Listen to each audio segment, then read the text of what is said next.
Kyle Korver, how you doing, sir? Doing great. Thank you for having me. No, I'm doing good, man. Thanks for coming on the Rematch, basketballnews.com, and I'm going to use a portion of this for my book, like I was telling you. I've been following you for a while, of course, playing against you, but following you, for a while, and you've done a lot, man. I've been really impressed with a lot of the work that you're doing. But first and foremost, before we even get into it, I got to ask, and this is a question from my son. My son Malcolm's 15 years old. We play 2K a lot, and he loves playing with Milwaukee. And, one of his favorite players was Giannis. He likes KD too, but favorite player is Giannis. And he would always put you in the corner and just light me up. I'm going to be honest with you. So he wants me to ask, when I told him that I was interviewing you, he said, are you done, or are you going to maybe come back because Milwaukee could definitely use you right now? It's a good question. I'm not sure. And, after the bubble, it was such a quick turnaround. And I didn't feel like I had really prepared for another season. I believe in honoring the game, right? I don't want to take up a spot on a team. And I didn't feel like I'd really put in that time and that work. And so I have not signed any paperwork yet. Okay. But I don't know. This also feels good. So it's a conversation that I have with my wife most days. But we'll see. So okay. I'm sorry. But I don't know. I'm not sure. Okay. All right. So do you watch? I'm sure you're still a fan of it and watching the games. And what is your evaluation of the Bucks, and what do you think they could use besides some outside shooting from Kyle Korver? Well, I think that they have tried to take some steps forward in really evolving as a team. I think, the last couple seasons, the regular season, they've just kind of steamrolled through it. And I think they've seen that, they need to have some more ways to attack offensively and defensively in the playoffs. And I think they've been tweaking with that. And while they're tweaking, they're still winning. I think they're second in the East right now. Giannis is really trying to evolve his game. And so they obviously added Drew Holiday, which is a huge pickup. He's out with COVID right now. But so I believe in them. They have a team that's full of really good character, hardworking guys who love the game. And that's a great place to start. You add the Giannis's, the Chris Middletons. They have a lot of unique pieces. And so always rooting for the Bucks. Bunch of good guys. You mentioned that Drew Holiday had COVID. And, would COVID be a concern? Was that a concern of yours? Even, going into the bubble, or maybe even returning once you came out of the bubble, was that a concern of yours at all? I think obviously it's a concern for everyone. I think you don't want to be part of the spreading. I think that's my biggest concern with that. I think looking at a season, the protocols are really tough on the players and on the players' families, and I think that's a big part of for me as I'm looking at all this. Is I have 3 young children. We're in school. We're doing some in school, some online school. There's a lot of questions in that world, and it's asking a lot of a lot of people. It's asking a lot of everyone, but certainly it's a unique season in that players getting tested twice a day, family members getting tested 2 or 3 times a week. You're trying to live in a bubble on the road. You're trying to live in a mobile bubble on the road, and so it's a lot. And I to me, as I watch the games, I can see the wear on players and on teams. Not playing in front of crowds. That's part of like the life and the fun of the game, is like interacting with the crowd. COVID has changed a lot of things in our country, and it's certainly made the NBA pivot as well. Let me ask you this. Let me pivot to one of your former teams, the Utah Jazz. They've been playing great.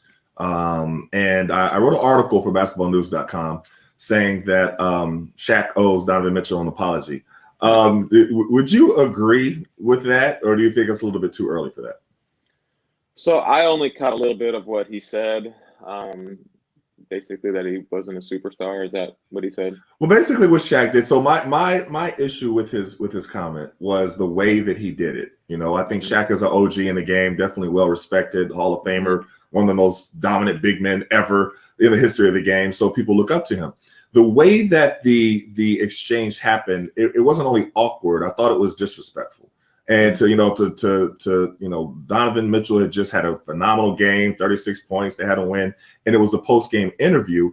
And he asked him, on the biggest platform, which is inside NBA with TNT.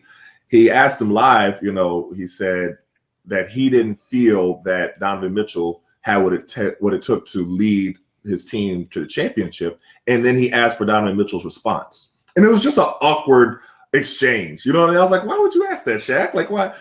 My thing was that he's an OG in this game. He's respected. He could have pulled him to the side and did that, or he could have just did it differently or challenged him differently. So that's why I said I thought that he owed him an apology. But the Jazz have been playing great. They're on top of the West. They've gone on this unbelievable streak. I mean, they've been playing great. So that's why I said that I thought that Shaq should, apologize to him, not necessarily because of the streak, just because of the execution of his challenge. Mm-hmm. What are your thoughts? Well, I just think, we're so grateful. As I guess I'm now possibly a former player as well, but just the generations that came before us, we're so grateful to them for the foundations that they laid for us to be able to play and earn the money that we do and play the game that we're playing. And so, I think that this generation, the younger generation, like we're all very aware of that, and we all want to do right by them. We're not looking to get into a back and forth with the generations that came before us, and I know that's definitely Donovan's heart. I think there is sometimes we feel some pushback that the game's changed, the game is soft, the game, and so. I think that's something that today's players and coaches too are trying to navigate. Ultimately, I think you want to just root for everybody, right? I think Shaq is trying to talk about like the superstars. Like, are you one of the top, very few players? How are we defining a superstar? I think it's probably where he was trying to go with that. But I think you're right. There is a responsibility when you talk on that big of a stage, to speak well. And I think ultimately, as someone who's looked to, like, you have an opportunity to speak positively and to speak life into people. And I think that's ultimately what we want to do in life. And I think that's ultimately how that's how we're gonna help grow the game and breathe new life into the game. Is like the people who come before you. It's like, we're not comparing. It's just like, how do you stand on my shoulders and how do I launch you forward? That's the posture that we want to have in life, whether it's our children or the next generation of basketball players. The next generation who are going to be running this country. Like we would say, we're doing our work the best we can now, get on my shoulders and go forward. And I think that's the posture that I wish that more of us would have. Very well said. I thought you said that very well. So now I want to get into your article that you wrote last year. I thought it caught my attention, and it caught me by surprise. I got to tell you, I didn't expect it. But you went into a lot of depth about white privilege, about what it takes to be an ally, the role that white people can play in pushing the movement forward. But let's start off with you spoke about Thabo Sefolosha, and he was your former teammate. He was my teammate in Oklahoma City for a year. My family loves his family, loves his wife. My kids love his kids. Great guy, great family. Talk about how the incident in New York with the NYPD, how that affected you. Yeah. Well, I would say initially it didn't, and that's the problem. So the story was that we played in Atlanta the night before, one night, and then we flew to New York, and we had a back-to-back the next day against Brooklyn. And you played in the league, like New York, you finally get to New York. A lot of guys want to go to dinner. You want to go out a little bit. You want to see the city. It's obviously one of the greatest cities, and you want to experience it. But we had a big game the next day, and a lot of us were focused in, and so when we woke up the next morning, and I hear the story that Thabo got into altercation with the police. We didn't know his leg was broken at the time, but that he got hurt. and that he spent the night in prison, my first reaction, right? And Thabo, like you said, Thabo, I love Thabo. Like, he's one of my favorite teammates, one of the most interesting teammates I've ever had. Conversation is very, very rarely about basketball. We talk basketball when we need to, but we're talking life, we're talking culture, we're talking, much bigger things. I played with him twice, right? Once in Atlanta, once in Salt Lake. My first thought, even though I know who Thabo is, was like, what was Thabo doing out on the night of back-to-back, and what did he do to get his leg broken, right? My first reaction was to side with the police, because if I was in that situation as a white man, and I didn't put this together in that moment, but like, I would have had to have done something significant for the police to do that to me. And so it wasn't until some time later that I really looked back on this story and was like, wow, like, look at my privilege. Look at the way that I experienced this country and this world. What a messed up moment for me. I claim to be Tabo's friend, right? He's one of my favorites. But in that moment, somehow I trusted the police more than Thabo. Like, that's like, it's a hard story to pass along. Because I don't really want to admit it, but it's, I think, a story that a lot of white people can relate to. And so I think when I was trying to put together, because, I kind of thought about this article for a good long time, and how do you talk to white people? I mean, you probably wrestled with this much more than me, but like, this is a real thing. Like, how do we bridge this gap? How do we get more people to see the story differently? And ultimately what I've landed on is I have to share my stories, and they're not fun to share. They're mostly embarrassing. They feel like, confessions. But when I do that, it seems like there's not this attack or this defense gets put up right away. It's like, oh, like, you're willing to admit where you've been complicit and where you've been part of the problem. Maybe I'll consider it a little bit differently. And so that's what that piece kind of felt like. There's a bit more stories around it, but it's like, I do want to be a bridge, because I care deeply about, I have many Black friends who I love, and who I don't just see as equal, but who I see as better than me, right? They're better people, better dads, better athletes, more creative, stronger, braver, more courageous than I am, right?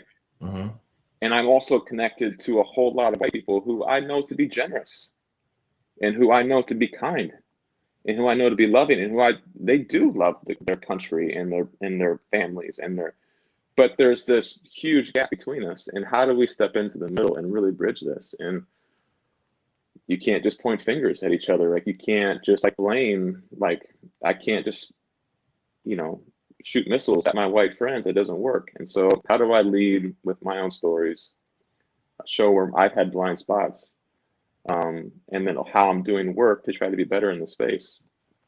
And so anyway, that was the heart of that piece. And you have to come strong with these things, right? You're not trying to water the message down, right? That's important not to do. But ultimately, this is a space that we need more white men to step into, and to try to step into it well, I believe. It's interesting. For this portion of my book, as I told you, I interviewed a lot of white people in particular. I interviewed Sue Bird, interviewed Breonna Stewart, and I wanted to talk to them specifically about this topic of talking to other white people. Interviewed Stan Van Gundy, and it's different because there is a segment of mainstream America who are only going to be able to hear it if it comes from another white face. That's just the reality of it. It could be LeBron, it could be Steph Curry, it could be Reverend Al Sharpton, it could be Attorney Ben Crump, it could be whoever, but they're only going to hear it if it comes from a white face. Do you think that's an accurate assessment? I think it's sad but true. I think part of where I think this is something that we lament and we're sorry about. But I think that for me, like, what's sad is that, I could have you or another Black man who can speak twice as intelligently, twice as articulately, twice as well as I ever could. But for some reason, people will listen to me a little bit more. White people will listen to me a little bit more. They'll give me that first conversation, and that's sad, but it is true. It's, for me, it's like, okay, but there's people who could do this way better than me, and so it makes me not want to step out all the time because I know that I don't know. But there is this space where I think it's important, especially as white men, right? Like, it's important that we step into this and try to humbly walk this journey, and align ourselves where we are listening to to Black voices who are educating us and giving us the right messages to say, right? Where oftentimes where white men get into trouble is we're used to our privilege. We just want to fix problems, right? Like this law doesn't work, change the law, or this person's not seeing things right way. Like, let me just explain this to him better, right? Like, this is how. And so, but for us to not try to do that, we get ourselves in a whole lot of trouble with trying to take our own understandings, which we don't have, and fix these huge, horrible problems in our country. So how are we aligning ourselves so that we're listening to Black voices, but then taking that message to our white networks? Like, this is the work for us right now, and it's an important piece to hold ultimately the changes and finding the solutions that we want, that we hope for. One of the things you also talked about in the article was incident that happened with Russell Westbrook with a fan in Utah. If you could revisit that a little bit and talk about how that affected you as well. Well, so we were playing, it was Oklahoma City a couple of years ago, and this was right before the article came out. This is kind of the last thing that happened in my journey. My kind of story before I felt the need to kind of put that out there. And so we were playing them in a fan. I mean, I think you played in Salt Lake. It's a great place to play as far as the energy and all of that. But, there's been stories like this, unfortunately, playing there where you have a lot of white fans and sometimes there's been some, this is not the first time this has happened. Not at all. Not at all. But someone said something very ugly to Russ, and Russ responded, defending himself, as he should. I didn't hear the comment that was said. I didn't know what happened. And so because I didn't hear that, I was just like, this is just, Russ gets into the fans. This is what happens. I mean, I thought this is what happens, but like, this does happen with Russ, right? He's a fiery guy. He's going to respond. And so I just automatically took that side of the story. And it wasn't until a few hours after the game that I learned about what had actually happened. And I was just like, man, how did I not side with Russ? I know Russ's heart. I know who Russ is. Like, we're not like super close, but I know enough of him to know who his character is and what he's all about.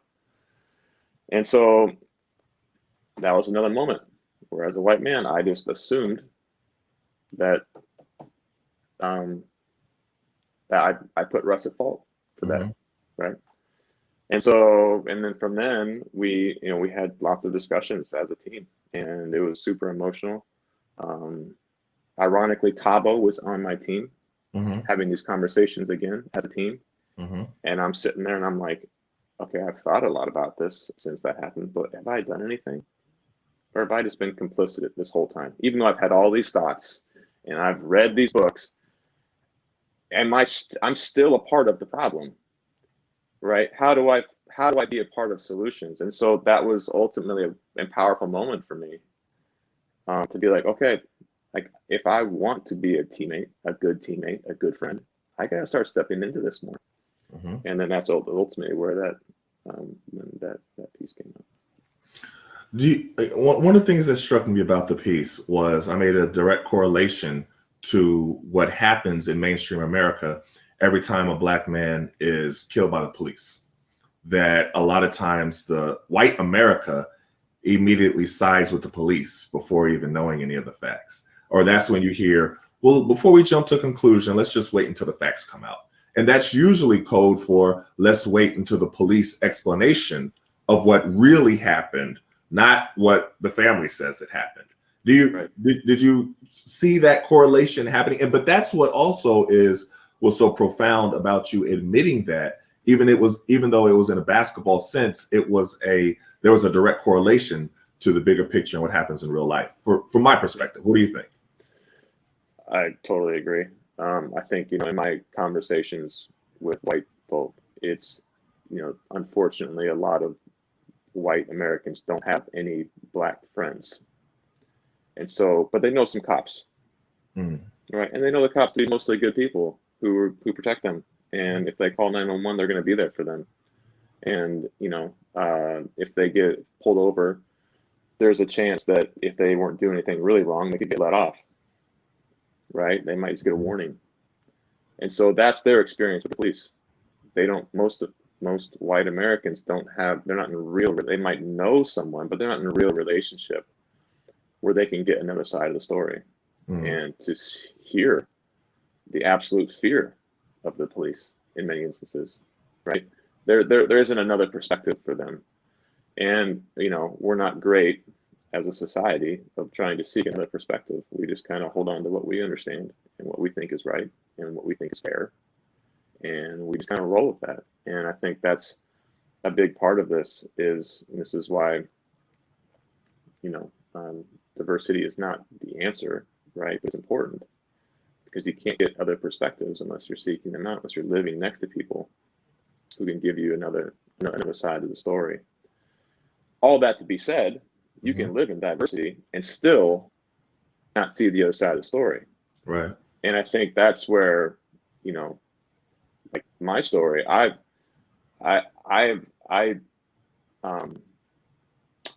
was born in Paramount, California. Okay. It's a bit of a long story here, but I think it's important. Right. We got time. Take your time. Yeah, go for it.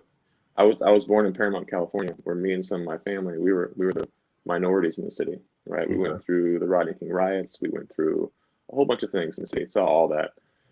Moved to a small town called Pella, Iowa, which has 10,000 white people in it when I was 12. So I lived for 12 years in LA. Then I moved to, I was in the minority. Then I was in the complete majority in Iowa. Then I was at Creighton, some diversity again. Then I go back. My rookie year in Philly, I was the only white guy on the team. Okay. I played there for a few years. Then I go to the Jazz, right? I'm in the whitest city in the NBA. Right. In Chicago, Atlanta, Cleveland. That's when a lot of the stuff, the anthem was first coming up. I'm starting to get I'm seeing these things differently for the first time. Just because of the conversations that I'm having, but I still don't fully understand. Go back to Utah and in Milwaukee, which some say is still the most segregated city in America. So I've been in diversity. I've been in the minority, and then I've been in the majority, and I've literally gone back and forth every single time that I've moved.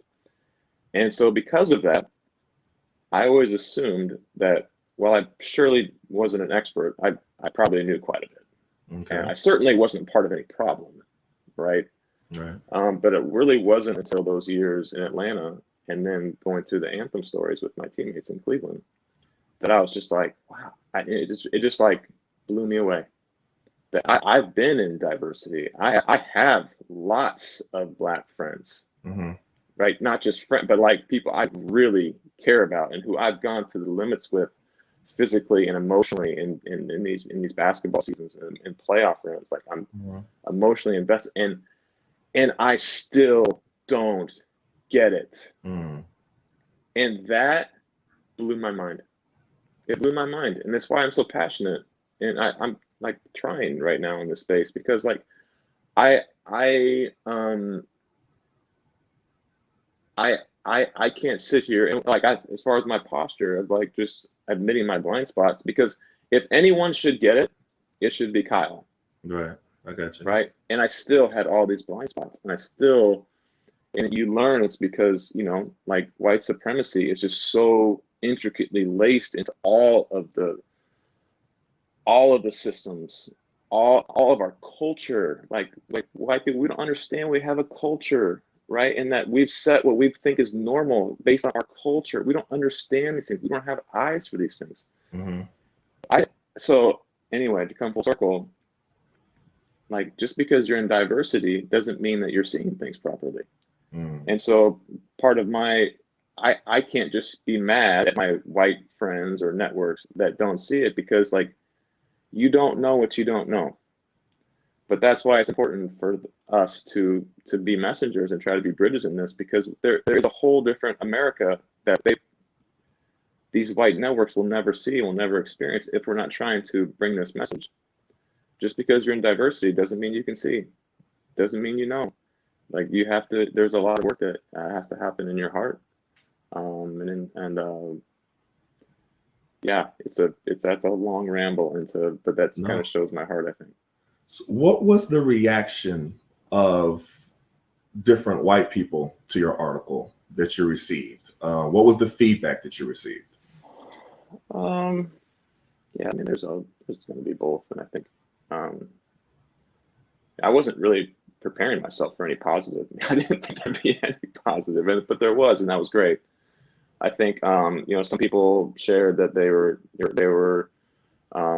seeing some things differently. A lot of people I think were taken aback, but mostly just went silent on me. Like, as far as like I don't really do social media, so I'm sure there was a lot on there. But I think for me, just a lot of people just kind of going silent and not knowing how to engage with me anymore. It was interesting, really interesting for me. But I think what was in the timing of it all, like, that came out in 2019, and then we just experienced 2020. Right. And so what was powerful was that a lot of people who I was connected to, who weren't really open to it the first time, after going through 2020 and seeing a lot of these stories play out, they went back to the article. And then from there, we were able to have like really, really good conversations, actually. So yeah, I mean, there's always, anytime you step into space, there's just people who are going to say, they're going to give you too much praise and they're going to give you too much hate. But you just try to keep on trying to do the right thing, what you believe is true, what you believe is right, and you keep going forward. I think one of the things that is so important is creating empathy. And it's a tough thing to do because sometimes people get offended. So in my previous book, We Matter, Athletes and Activism, I interviewed a lot of different athletes, and we're all telling our stories of how these situations of police brutality or police killings or things like that affect us personally. So before COVID, I was traveling a lot, speaking at different universities. And I remember one university in particular, it was UPenn. And I'm there, and it was mostly white audience, a lot of white men, guys were there. And a person raised their hand and they said, listen, we hear these stories. We've read your book. It was required for us to read it. And we're listening to Dwayne Wade and we're listening to Russell Westbrook in the book, because I interviewed all of them. And that's just not our reality. Like, we don't know that. And, he's like, I can say that that's wrong for it to be anybody's reality. But if I don't necessarily experience that, it's not even on my radar. And that's the part that has been so interesting to me, because the two worlds that exist, and it really doesn't exist for so many in white America. Like, you have children, I have children. My son Malcolm is 15, right? So we're thinking about him driving, and it terrifies us. Me and my wife talk about it all the time. Like, okay, do we really want him to drive, or should we just drive him everywhere? Or should we just, Uber and, Lyft or something like that? That's a real concern of ours, but it's not a concern for white America. And it's just, I think that what your article did was to open the eyes of many people. Well, hopefully that it did do for many white people. Now, black people all applauded you, like, oh, that's great. You know what I mean? He gets it. He understands, or he's trying to get it. He's trying to, he's recognizing his privilege. He's trying to, speak to other white people. But I'm always curious as to how other white people react to it. And that's why I asked you what was your reaction, because that's really important. Like, white people have to learn. And like we said before, they will learn and hear it from other white people, but sometimes they'll get offended and sometimes they'll accept it. And that's kind of the difference, but it's really important. Would you agree? I could not agree more. And, I think that as white, if you're trying to be helpful as a white man, there's kind of like racism 101. Like we can't really get to the deeper levels because we don't know. And if we try to wade too deep in those waters, we just kind of get ourselves in trouble and probably make the problem worse. But there's a lot of, like, talk about privilege, talk about white supremacy. share our stories, make it personal. Black Lives Matter, all lives matter, like all these things that like we can handle these questions. Hmm. And honestly, like you guys don't need to talk about this anymore. They're Right? good. Like I'm sure that you guys are so I think that these are ones that we can I think there's like this initial barrier just to have an open heart. So you said empathy, like how do we do that? And I think you have to humanize people's stories. I think I think for me, being able to share some of my stories as a white man, I think maybe that's a way to help some. But this is big work, and I think the more you step into this, the more you realize how deep and how painful and how hard this story is. And um, but we all have a role to play. Tell me about the reaction of some of your teammates and former teammates and guys in the NBA, both black and white. What were their reactions to your article? Yeah, I mean, a lot of people commented on it. Um, I think um, it's just weird. Like it's not like I don't even want to talk about like I don't want any attaboys. You know what I mean? This is just like I think it created a lot of great conversation. Can I just say that? Mm-hmm, definitely. It created a lot of great conversation, and for a good little while now, and even like even now, the more you step into the space, like people come to you wanting to have certain conversations. Like Right. they know you're someone who will be thoughtful and who is not just attacking them.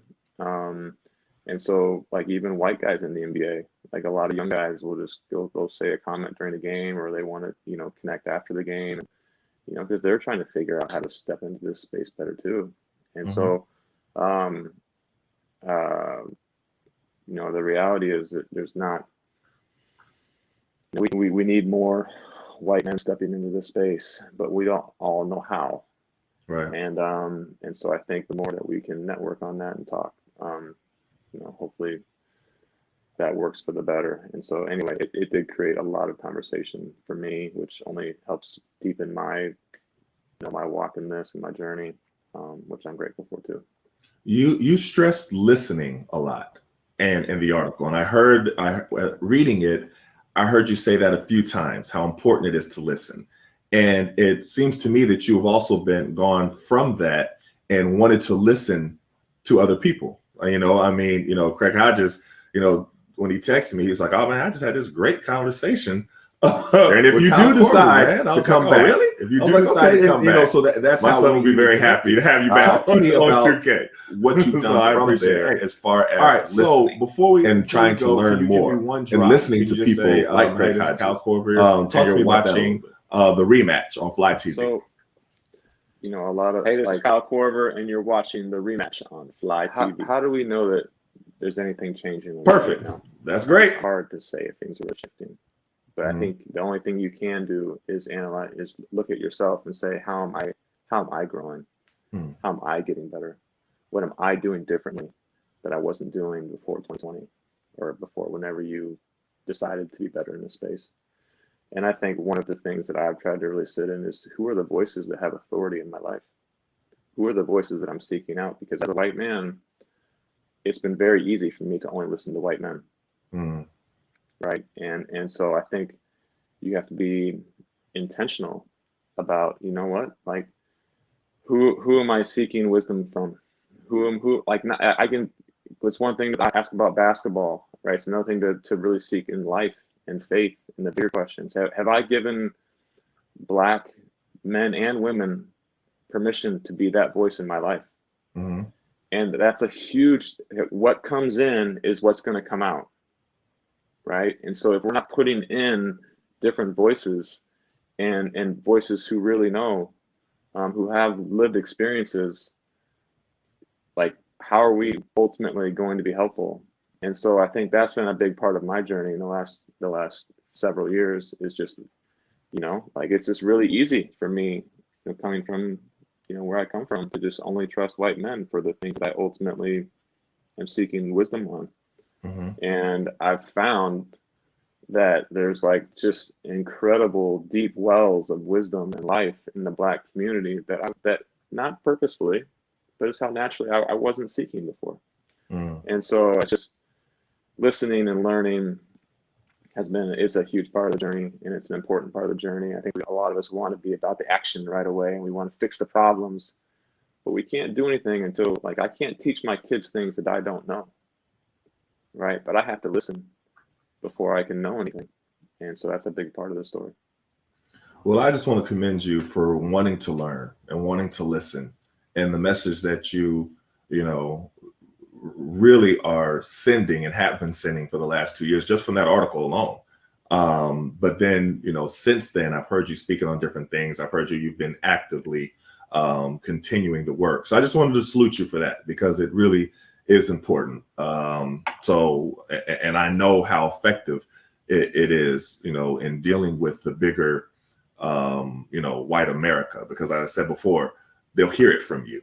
And that's why it's really important. Okay, I'm gonna end this with on a different note. One more question. So throughout my career, people always, mistook me for Brian Grant.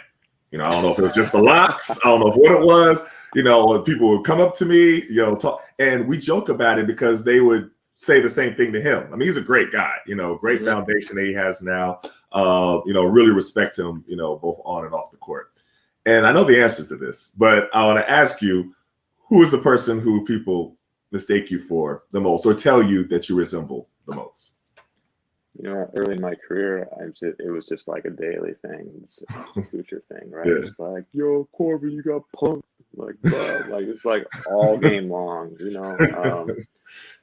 Luckily, he's not on TV quite as much anymore, and we've both gotten older. I don't get it quite as much, but back when I was playing against you, in those days, I was getting punked a lot, apparently. So yeah, that's from funny. Iowa, which I went to middle school and high school in Iowa. So there's a couple little connections there. So that's funny. Now, do you see the resemblance? Because I had to just accept it. I was like, okay, I can see you, me, and Brian Grant a little bit. Do you see the resemblance? I get it. I've seen the pictures next to each other, and I'm like, yeah, I get it. It's all right, Yeah. That's cool. Hey, well, thanks again for coming on the Rematch. And like I said, keep doing what you're doing. Much respect to you, and stay safe out there.